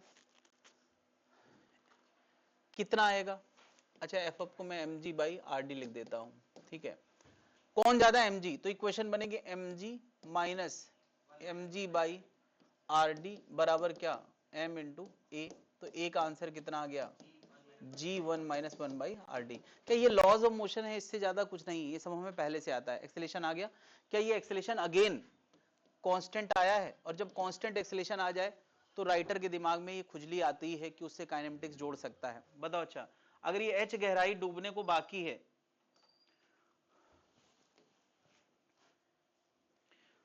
तो इसके नीचे गिरने का टाइम कितना होगा, नीचे पहुंचने का, और कितनी स्पीड से बॉटम में टकराएगा। क्या समझ गया यार, टाइम आएगा अंडर रूट 2h बाई ए, और ए की जगह ये लग देना, मैं सीधे लिखता हूं यार, तुम्हें वैसे ही अब रट गया होगा, अंडर रूट 2h बाई ए और ए की जगह ये लिख देना। और वेलोसिटी क्या आता है, अंडर रूट 2gh, और g की जगह क्या लिख दोगे, a की जगह क्या लिख दोगे, g की जगह a लिख दोगे। क्या याद आया यार, अरे ये तो हम वैसे ही जानते हैं। क्या ये सब काइनेमेटिक्स है, नीचे गिरने की पहुंचने तक की। पहुंचने के बाद क्या, जब ये नीचे पहुंच जाएगा तब क्या, जब ये बॉडी नीचे पहुंच जाएगी ऐसे, नीचे अंदर पहुंच गई, तो क्या क्वेश्चन पूछा जाएगा, बताओ इसमें क्या क्या फोर्सेस लग रहे हैं। mg नीचे, mg बाई आर डी यानी क्या, एफ अप ऊपर, और नॉर्मल एक्शन ऊपर लगेगा। नहीं, क्या बताओ इन दोनों में ज्यादा कौन था, mg ज्यादा था, तो क्या अभी भी ये जमीन को प्रेस कर रहा होगा, तो जमीन उसको क्या देगी, नॉर्मल एक्शन, फाइनली इसका एक्सेलेरेशन क्या हो जाएगा, 0। तो क्वेश्चन क्या पूछा जा सकता है, नॉर्मल एक्शन कितना होगा। देखो यार कहां से कनेक्ट हुआ है टॉपिक, लॉज ऑफ मोशन से। n plus mg by R D किसके बराबर होगा, mg के, तो नॉर्मल एक्शन कितना आ गया, mg minus mg by R D. बात क्लियर है।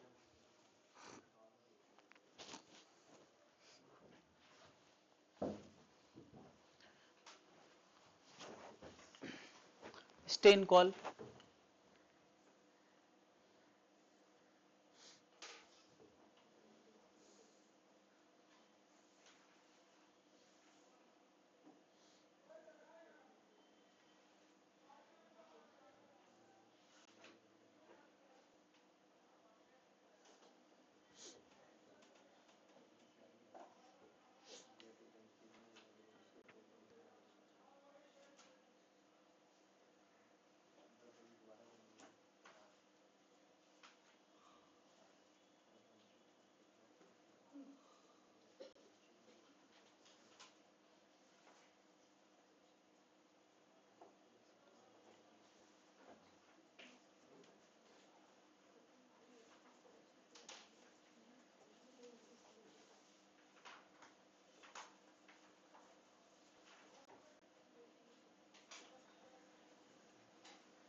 नोट कर लिया भाई।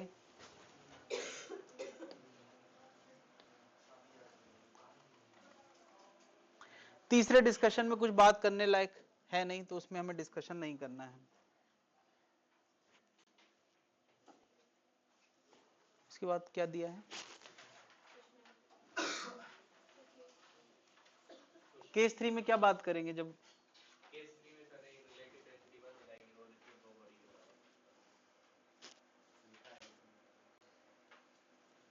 हाँ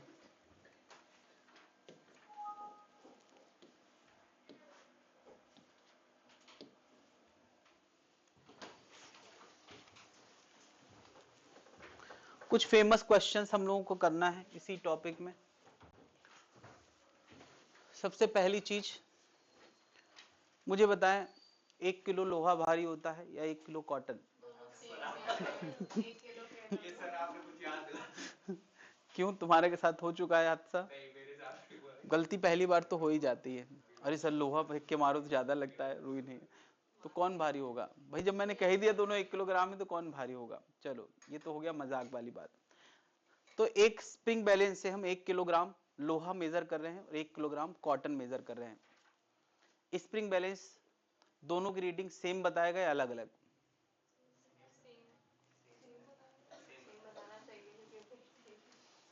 वेट सेम है तो अलग क्यों बताएगा? क्या हम लोग ऑक्सीजन हटा के बैठे होंगे, हवा हटा के बैठे होंगे, या हवा के इन्फ्लुएंस में बैठे होंगे? हवा के इन्फ्लुएंस में। तो क्या हवा लोहे को भी एफअप दे रहा होगा और कॉटन को भी दे रहा होगा? किसको ज्यादा दे रहा होगा भाई? जिसका वॉल्यूम ज्यादा, और ज्यादा वॉल्यूम में ही तो एफअप एयर का नजर आता है। किसका ज्यादा होगा?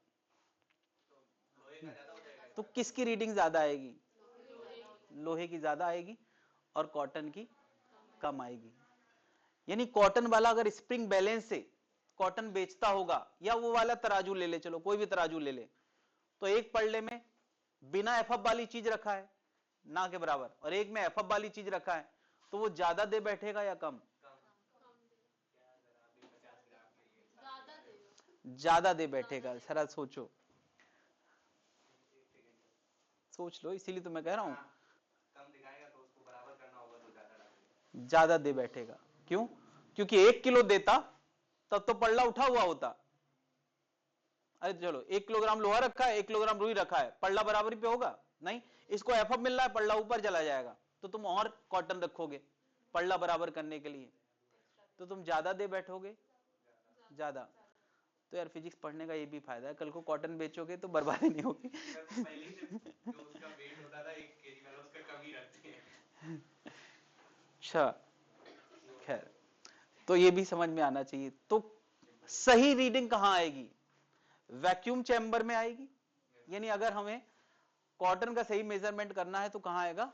वैक्यूम चैम्बर में। अब इसको लैंग्वेज में एक क्वेश्चन बनाया गया कि वैक्यूम चैम्बर में 1 किलोग्राम कॉटन तौल के लाया गया किसी स्प्रिंग बैलेंस से, तो जब वो बाहर आया तो रीडिंग बढ़ जाएगी या घट जाएगी?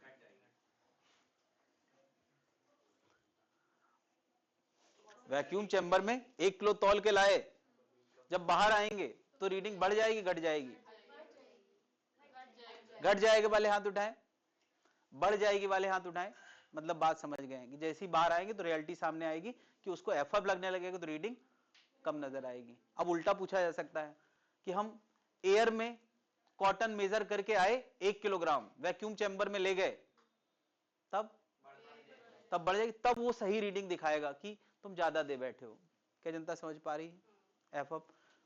एफअप एयर का भी कंसीडर करना होता है, जिन फूली हुई चीजें हैं कम से कम उसमें। तुम देखते हो air balloon, hot air balloon, तो हॉट क्यों किया जा रहा है? हॉट इसलिए किया जा रहा है ताकि उसकी डेंसिटी कम हो जाए। In the same volume hot gas के मॉलिक्यूल दूर दूर रहते हैं, डेंसिटी अपने आप, भाई वो एयर और अंदर की गैस एक दूसरे से कनेक्टेड होती है, तो जब हॉट गैस के मॉलिक्यूल दूर जाना चाहेंगे तो उसके पास पूरी आजादी है दूर जाने के लिए, तो उस हॉट बैलून के अंदर की गैस का ओवरऑल वेट निकालोगे तो हल्का होगा, और जो एफअप मिलेगा चारों तरफ से, प्रेशर डिफरेंस होगा कि नहीं? अरे इतना बड़ा बैलून है, नीचे प्रेशर ज्यादा होगा, ऊपर प्रेशर कम होगा, तो उस प्रेशर डिफरेंस की वजह से एफअप कहां मिलता है? ऊपर मिलता है। तो वो जितना सामान इंसान का मास है उसको वो कॉम्पनसेट कर लेता है बेसिकली। नहीं तो एफअप कहां मिलता है? ऊपर की तरफ मिलता है। अंदर क्या भरी होती है? हॉट एयर बैलून, इसका मतलब उसका वेट कम होता है ना, पूरे सेटअप का वेट और एफअप मिला के वो इक्विलिब्रियम में होता होगा, क्योंकि धीरे धीरे चलाया जाता है। इतनी बात समझ में आ रही है? एक और फेमस क्वेश्चन है,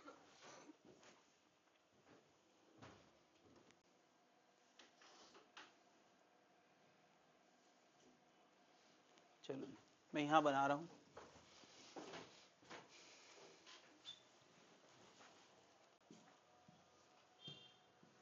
चलो ये पानी का लेवल है,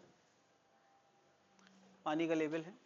यहां एक लकड़ी का टुकड़ा डुबाया गया, अभी नहीं, चलो अभी नहीं, अगले वाले डायग्राम में डुबाया गया। तो बताओ ये पानी का लेवल वही रहेगा या बदल जाएगा? थोड़ा सा ऊपर आ जाएगा। क्या इतनी बात समझ में आ रही? यानी डुबाने से पहले जो लेवल था उससे थोड़ा ऊपर जाए। सीधी बात, इसने अपने लिए जगह बनाई है, और जगह बनाई है तो जितना वॉल्यूम इसने अंदर लिया है उतना पानी ऊपर जाएगा, हाइट बढ़ जाएगी कि नहीं? क्या इस बात पे किसी को कोई आपत्ति है, कोई दिक्कत है? नहीं। एक और तीसरा डायग्राम मैं बना रहा हूं।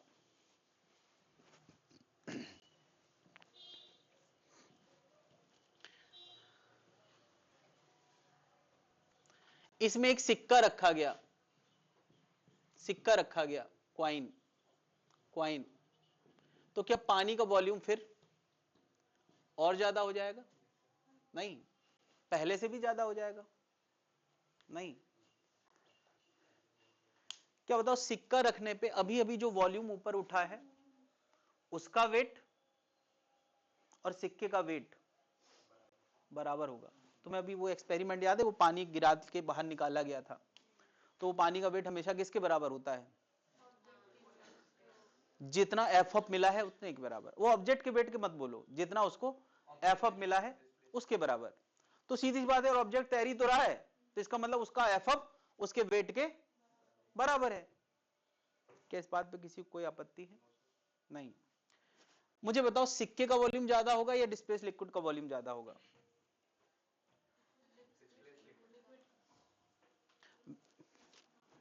या सेम होंगे?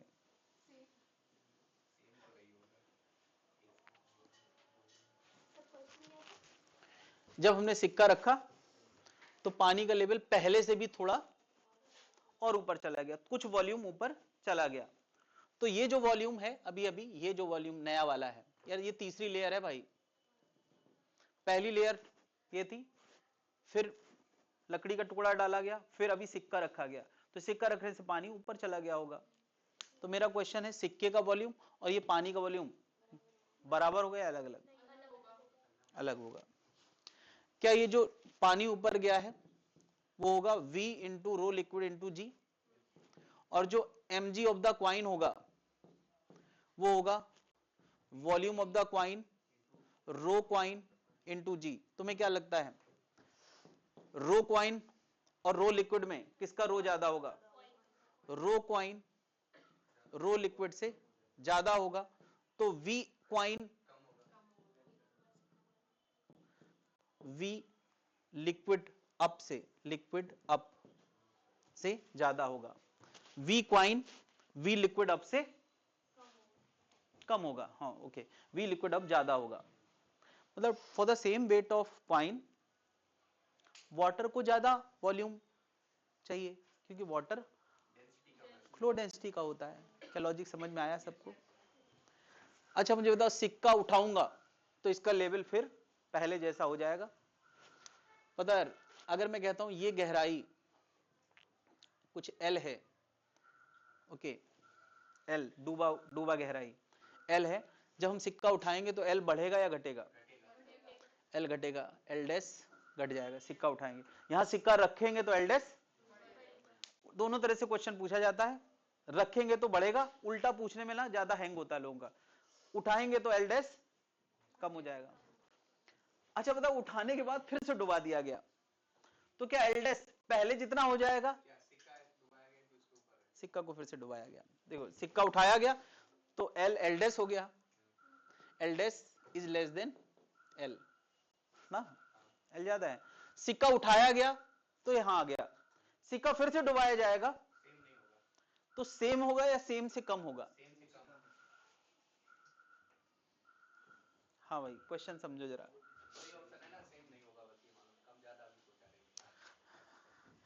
मैं कह रहा हूं सिक्का जब यहां से उठाया गया तो L कम हो गया, डूबा वॉल्यूम कम हो गया, डूबा वॉल्यूम कम हो गया। अच्छा जितना ये डूबा वॉल्यूम कम हुआ होगा तो L डैश कम हुआ होगा। फिर सिक्का फिर से डुबा दिया जाए पानी में, अब तो L डैश बढ़ जाएगा, तो पहले जैसा हो जाएगा, पहले से कम बढ़ेगा। ये क्वेश्चन समझ में आना चाहिए, पहले से पानी का लेवल, हाँ हाँ, पहले से कम बढ़ेगा, क्योंकि सिक्के का वॉल्यूम कम है और जो ये चेंजेस आए हैं वो ज्यादा हैं। हाँ हैंग हुआ ना। अच्छा बताओ, सिक्का हटाएंगे तो ये जो बड़ा वॉल्यूम था वो नीचे आ जाएगा, ये बड़ा वॉल्यूम है जो नीचे आ जाएगा, कम हो गया या नहीं, यानी इतना वॉल्यूम कम हो गया, डाउन हो गया। जब सिक्का वापस डुबाएंगे तो इतना वॉल्यूम फिर से ऊपर जाएगा, तो ऊपर कम जाएगा, नीचे फिर से हैंग हो गया, कोई बात नहीं। हाँ भाई। अच्छा बताओ, जब हम सिक्का उठाएंगे तो जो ये वी लिक्विड अप था वो फिर से डाउन हो जाएगा, नहीं हो जाएगा। फिर जब सिक्का हम फेंकेंगे अंदर तो फिर से थोड़ा अप होगा, तो इतना ही तो अप होगा जितना कॉइन का वॉल्यूम। अभी मैं कॉइन डालता हूं, कॉइन यहां से उठा लिया, ये डायग्राम क्लियर है, फिर कॉइन से डाल दिया, तो डालेंगे अगर कॉइन, चलो ये कॉइन अंदर पड़ा है तो कि इसका वॉल्यूम थोड़ा सा ऊपर जाएगा, थोड़ा सा ऊपर जाएगा, क्या ये इसी को अचीव कर लेगा फिर से? बस वही मेरा क्वेश्चन है। नहीं, एक क्वेश्चन देखो जरा, शीट में शायद दिया है ये सिक्के वाला डायग्राम, ऐसे कहीं बना होगा, शीट निकालें जरा, क्वेश्चन नंबर क्या है मुझे दिखाएं।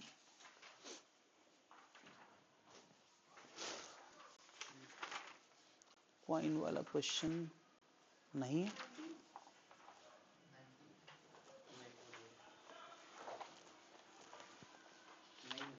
नहीं।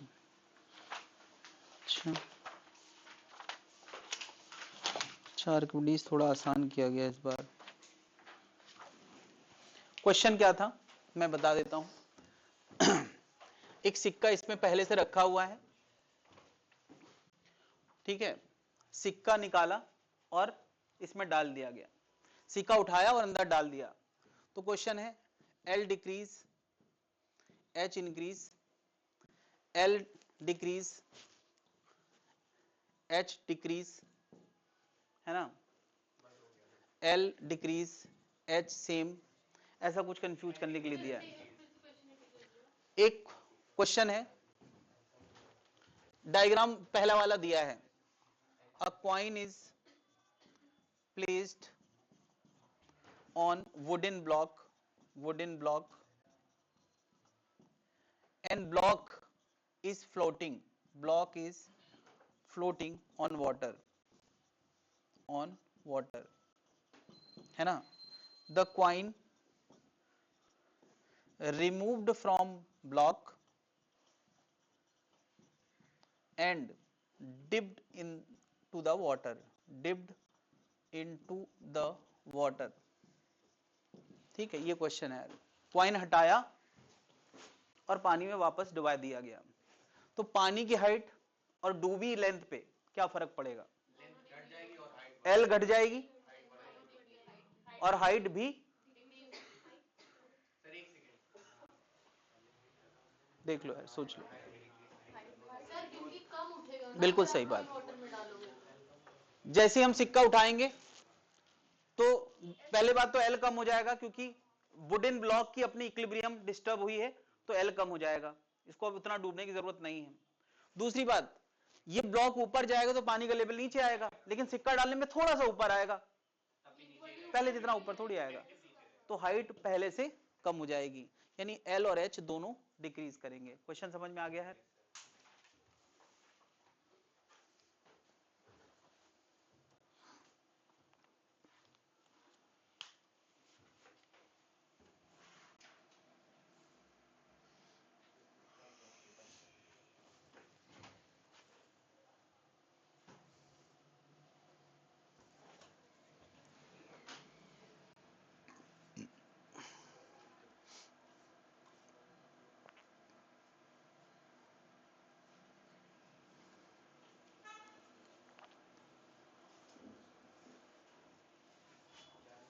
डन।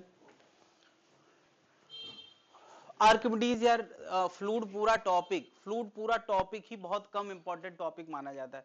अगर तुम आर्काइव निकालोगे पुराने साल के आए हुए क्वेश्चन, तो सबसे कम क्वेश्चन पता है किसमें है? फ्लूइड। जिस हिसाब से टाइम लगता है उस हिसाब से भी क्वेश्चन नहीं है, है ना, सबसे अंडररेटेड टॉपिक है कह सकते हैं। और उसमें आर्किमिडीज तो मेंशन भी नहीं किया गया है, पता है आर्किमिडीज कभी मेंशन नहीं किया गया है, और उस पे शायद कोई क्वेश्चन आ जाए, बहुत कम चांस है आर्किमिडीज के। तो इसकी इंपॉर्टेंस को देखते हुए कुछ क्वेश्चंस कम किए गए हैं इस बार, ठीक है। जितनी मैंने बातें बताई हैं उतनी बातें ध्यान रखेंगे तो काम चल जाएगा। आगे बढ़ते हैं हम लोग, तो क्वेश्चंस करेंगे जो दिए हैं, सारे क्वेश्चंस करना है।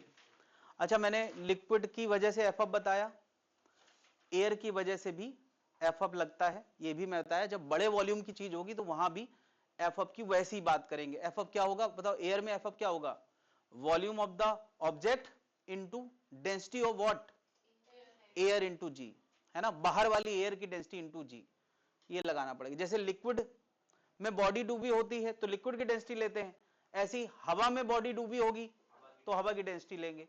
वॉल्यूम हर बार किसका लिया जाता है, बॉडी का लिया जाता है। क्या पूरी बात समझ में आ गई है? अच्छा, एक चीज मेरा क्वेश्चन था, ये भी इल्यूजन देने के लिए मेरे याद आ रहा है। अच्छा बताओ, एक कंटेनर में ब्लॉक तैर रहा है, ब्लॉक तैर रहा है, ठीक है, यानी वी इमर्ज्ड और वी टोटल का कुछ रेशियो है, चलो आइस तैर रही है, 9:10 रेशियो है, ठीक है। उस कंटेनर के अंदर हवा भर दी गई, प्रेशर बढ़ा दिया गया, तो वी इमर्ज्ड और वी टोटल के रेशियो में फर्क पड़ेगा या नहीं? सिंपल, यस और नो। चलो मैं फिर से बात करता हूं, ये डूबा है और ये टोटल है, इतना डूबा है और ये टोटल है। ये कंटेनर अभी खुला हुआ है, तो v immersed upon v total किसके बराबर है, रो बॉडी और रो लिक्विड। इसको बंद किया गया, अंदर की गैस निकाल ली गई, चलो निकाल ली गई। तो मेरा क्वेश्चन है, अंदर की हवा निकाल ली गई, वी इमर्ज्ड और वी टोटल में फर्क पड़ेगा या नहीं? क्या पड़ेगा? अच्छा चलो, कुल मिला के एटमॉस्फेयर प्रेशर यहां पे पहले था, अब 0 हो गया।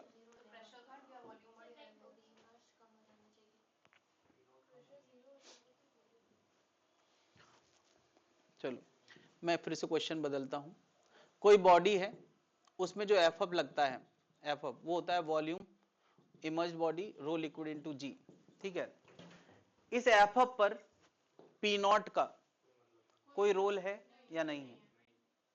पी नॉट बढ़ जाए तो इस एफ में फर्क पड़ेगा या नहीं? किसी के दिमाग में ये अगर आ रहा हो कि प्रेशर बदलने पे ये वेक्टर्स बदल जाते होंगे, तो क्या एक जगह थोड़ी बदलते होंगे, चारों तरफ बदलते होंगे, जिससे उसके नेट पे कोई फर्क नहीं पड़ता है। तो चलो इतना एग्री करते हैं कि V immerse into rho liquid into G का एटमॉस्फेयर प्रेशर से कोई लेन देना, बेसिकली एटमॉस्फेयर प्रेशर का इन सारे इंडिविजुअल वेक्टर्स पे फर्क पड़ता है, लेकिन नेट पे फर्क नहीं पड़ता है। चलो एमजी पे प्रेशर का फर्क पड़ता है, अरे एमजी को कौन बदल सकता है यार, चाहे जो हालात हो। तो जब एमजी पे फर्क नहीं है, एफ पे फर्क नहीं है, तो इस रिजल्ट पे भी कोई फर्क, ये एमजी और एफ बराबर करके ही तो आया है। क्या बात समझ रहा है? तो ये एक इल्यूजन है जो मन में बैठा है कि सर वो हल्का हो जाएगा तो ये बाहर निकल आएगा। क्या इल्यूजन क्लियर है? यानी buoyant force and gravitational force does not depend on atmosphere pressure, ये नोट करके लिख लें, डिपेंड नहीं करता है। तो ऐसे बना बना के इल्यूजन वाले क्वेश्चन थ्योरेटिकली दिए जाएं, इसके चांस हैं, है ना।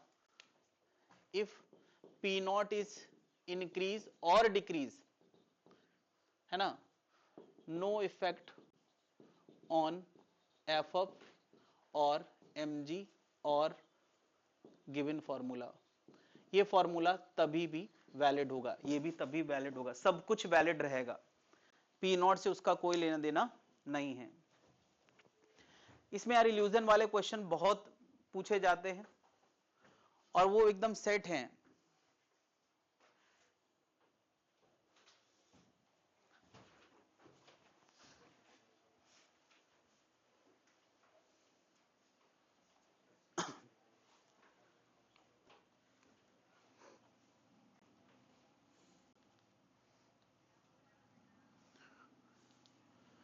करो यार, क्वेश्चन कर लो इसके बचे हुए क्वेश्चंस। आई मीन आर्किमिडीज पढ़ा है आज, आर्किमिडीज के क्वेश्चंस करो और अगली क्लास में फ्लूइड डायनेमिक्स करते हैं।